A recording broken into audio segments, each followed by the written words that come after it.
तयारी चालली होती. नेहमीप्रमाणे गणिताचा तास चालला होता. मी आपलं खिडकीजवळ निवांत आपलं चाललो होतो, कारण ते गणिताचं ना आपलं कधी जमलंच नाही, ते अजूनपर्यंत जमलं नाही. म्हणून बायको एमकॉम झालेली केली. खिडकीजवळ बसलो निवांत, आणि त्या आमच्या जगताप मॅडम आल्या आणि म्हणल्या, सर गणित आहे सर. ते म्हणले काय? नितीन चंदनशिवेला म्हणले मुख्याध्यापकांनी बोलवलं. मी जागा झालो. मी आठवलं सकाळपासून काय मी केलंय का, कुणाला मारले का, आज डायरेक्ट कस काय ऑफिसला, डायरेक्ट आतच देवाजवळ. मग मी कसं होत माहित आहे का, थोडा मस्ती असल्यावर पोरगा होतो. काही जरी झालं तरी ताट मांडले जाईल, हा चला बघू काय होतं. जरा पुढे गेलो, मॅडम म्हणल्या तिथंच काय असेल ते तुला सांगते. आत आलो, मुख्याध्यापक म्हणले कुंभार सर होते. म्हटले चंदन शिवे. म्हटलं सर काय बोला. तुला गॅदरिंग मध्ये घ्यायचं ठरवलंय. आनंद झालो. शेवटचं वर्ष राहिलो 10वीच. म्हटलं काही 5 वर्ष काढली या शाळेत, आणि मुख्याध्यापक म्हणले तुला गॅदरिंग मध्ये आमचं घ्यायचं ठरलंय. मी म्हटलं सर लय उपकार झाले, आभार मानतो. म्हटलं जगताप मॅडमला म्हटलं काय कुठल्या गाण्यावर डान्स करायला सांगा, मी करतो, पण मला घ्या. तर म्हटली तुला डान्स करायचा नाही. म्हटलं काय करायचं. तर ती म्हटली फक्त थांबायचं. म्हटलं असलं कसलं काम आहे.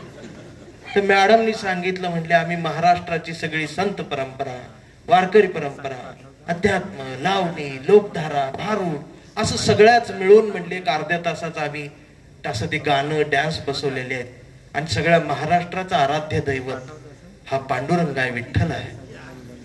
आणि आम्हाला विठ्ठल पाहिजे होता मध्ये उभा करायला. आणि अख्ख्या शाळेत म्हणली तुझ्या एवढा गडद विठ्ठल, ओरिजिनल विठ्ठल सापडला नाही.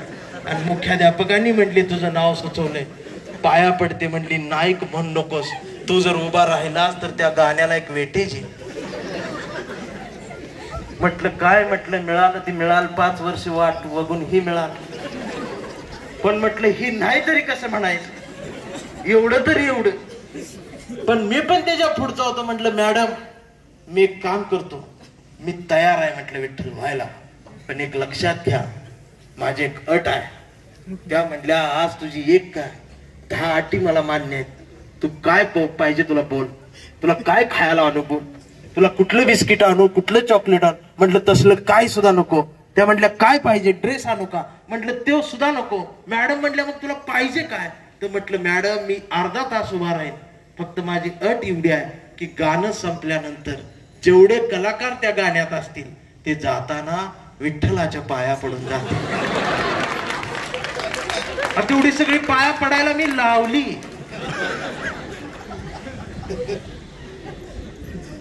तेव्हा सगळे खार खाऊन होतेच. नापास झालो आणि मग पुण्याला आलो. वडील गौंडी काम करायचे. पण 10वी पर्यंत एक नाद सर मला होता. प्रत्येक विषयाच्या वहीत शेवटच्या पानापासून सुरुवात व्हायची, ती कविता लिहायची. जे मला रोज बघायला मिळतंय, रोज अनुभवायला मिळतंय. प्रत्येक शिक्षकावरती एक कविता लिहायची, ती लपवून ठेवायची, कुणाला दाखवायचं नाही. गणिताचा शिक्षक जर फळ्यावरती पायथागोरसचा प्रमेय लिहायला लागला तर मी त्या पायथागोरसच्या प्रमेयाकडे फक्त बघायचो, पण त्या खडूतनं धुरळा उडायचा. तो धुरळा खिडकीकडे जाताना दिसायचा. मी त्या धुरळ्यात हरवून जायचो. त्या धुरळ्यात मला कधी चांदणे दिसायचं, त्या धुरळ्यात कधी मला माझी प्रेयसी दिसायची, त्या धुरळ्याला कधीतरी मी ढग समजायचो. ते लिहायला बघायचो. ती लिहिता लिहिता कवितेचे पानं भरत भरत जायचे, पण कधी कुणाला दाखवता आली नाही. ती सवय तशीच राहिली. पुण्यात आलो, नापास झालेलो. हातगाडीवरती भाजीपाला विकायला लागलो. आणि भाजीपाला विकता विकता भाजीपाल्याच्या वहीत कविता लिहित होतो. तोपर्यंत माझा पुन्हा शिक्षणात संबंध येत नव्हता. पण पुण्यातल्या एका ठिकाणी एक बॅनर दिसला आणि बॅनरवर लिहिलं होतं की खुली राज्यस्तरीय काव्य वाचन स्पर्धा, प्रथम क्रमांक 5,000 रुपये. मला राहवलं नाही. म्हटलं महिनाभर हातगाडी फिरवून मला 2,000 ते 2,500 रुपये भेटतायत आणि एक कविता जर पहिल्या नंबरला आली तर इथं 5,000 रुपयाचं बक्षीस मिळणार आहे. मी हातगाडी साईडला थांबवली, म्हटलं तिथं नाव नोंदणी करूया. मी नाव नोंदणी केली आणि ते म्हणले अर्ध्या तासात स्पर्धा सुरू होईल, तुम्ही जाऊ नका कुठं. मी थांबलो. त्यावेळेला एक मेसकडनं खानावळीतनं मी डबा घ्यायचो, 25 रुपयाला डबा यायचा. ती बाई मला ती डबा द्यायचा. 2 डबे असायचे एकावर एक, वरच्या डब्यात भाजी, खालच्या डब्यात चपात्या असायच्या 2. तो डबा 25 रुपयाला मी घ्यायचो आणि मी म्हटलं डबा खाऊन येतो. भूक लागली होती. हातगाडीवर खाली डबा ठेवला होता, कांद्याच पोत होतं त्यात.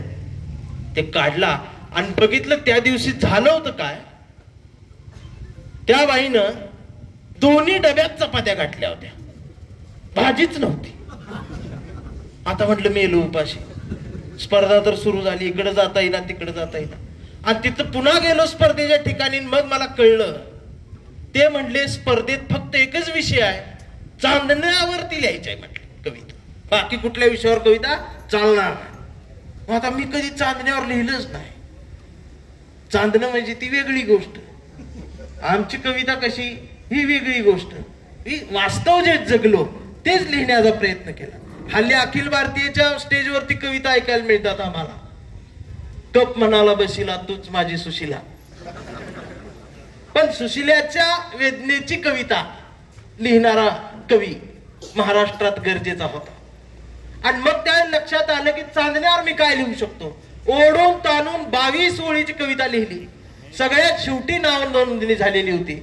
समोर प्राध्यापक मनोहर जाधव पुणे विद्यापीठात त्यावेळेला मराठी विभागाचे प्रमुख होते, ते परीक्षक होते. मला त्यांचं माहित नव्हतं, एवढी मोठी माणसं मला माहित नव्हती, कारण मी 10वी नापास होतो. आणि मग त्या चांदण्यावर कविता लिहिली. भूक लागली होती, 2 चपात्या होत्या, भाजी नव्हती, म्हणून काही खाता येत नव्हतं, बाहेर जाता येत नव्हतं. आणि गंमत अशी झाली, मला सगळ्यात शेवटीच कविता म्हणायला उभं केलं. आता जसं भाषणं होत जातील तसं तुम्ही आकसून जाल, तसा मी सुद्धा प्रत्येक कवितेसोबत आकसून गेलो होतो. भूक लागली होती आणि ते परीक्षक सुद्धा वैतागले होते. मी तो कागद काढून असा माईकवर गेलो, तेवढ्यात ते जाधव सर म्हणले एक काम कर बाळा, त्यातल्या 4च ओळी वाच, निकाल लवकर घोषित करायला. पुन्हा डोकं फिरलं. एकतर सकाळपासून उपाशी, डोक्याला ताण देऊन ह्या ओळी लिहिल्या आणि अजूनही म्हणते फक्त 4च ओळी वाच. माईक फेकून मारावं वाटत होता. भूक लागलेली, त्या डब्यात फक्त चपाती भाजी दिसना, तो कागद असा आवळून ठेवला. मी परत चाललो कविता म्हणायची नाही म्हणून, पण तेवढ्यात डोक्यात काहीतरी घुमायला लागलं आणि मी मग पुन्हा माईकवर गेलो. म्हटलं आता कागदातलं नाही, मनातलं बोलायचं. आणि कवितेच्या ओळी 2च म्हटल्या आणि मी म्हटलं की या चांदण्यांचं जर कालवण करता आलं असतं तर माझ्या आजच्या जेवणाचा प्रश्न सुटला असता. तेवढ्यात मनोहर जाधव सरांनी माईक घेतला आणि म्हटले परत म्हटलं सर या चांदण्यांचं कालवण करता आलं असतं, भाजी करता आली असती तर माझा जेवणाचा प्रश्न सुटला असता, भाजीचा प्रश्न सुटला असता. जाधव सर म्हटले पहिला नंबर घेऊ आणि 2 नंबर नंतर घोषित करतो. मला कळलं ना. मी खाली गेलो, म्हटलं सर खरंच 5,000 देणार? ते म्हटले 100% तुला देणार, तू थांब. मी थांबलो, 5,000 मिळाले. त्याच्यानंतर हॅलो हॅलो हॅलो हॅलो त्याचं चार्जिंग संपलंय. तुमचं चार्जिंग संपू द्यायचं नाही. तुमचं संपलं की माझा बॉल आउट. त्याच्यानंतर 15 मिनिटं ती जाधव सर माझ्या कवितेवर बोलत होते, मीच माझ्या कवितेला समजून. ते म्हणत होते चांदण्यात भूक बघणारा कवी, वेदना बघणारा कवी, हीच खरी कविता.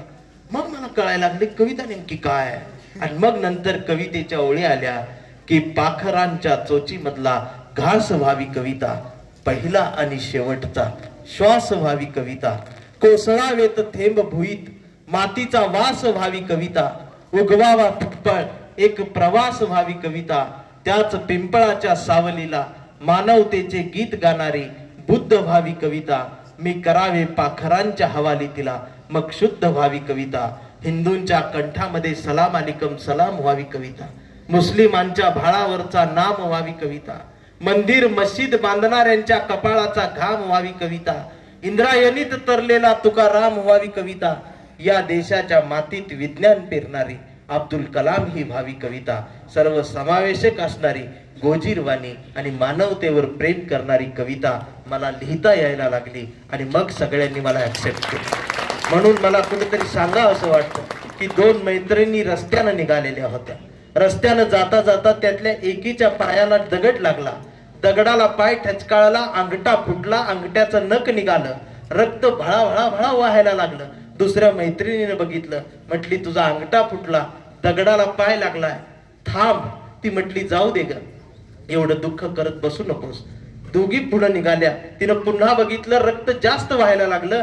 तिनं तिचा हात गच्च धरला, म्हटली अगं थांब, वेडी आहेस का, मरशील, रक्त चाललंय तुझं, बघ काय व्हायला लागलंय, दवाखान्यात तरी चल. निमान ओढणी फाडून त्याला चिंदी तरी बांधते.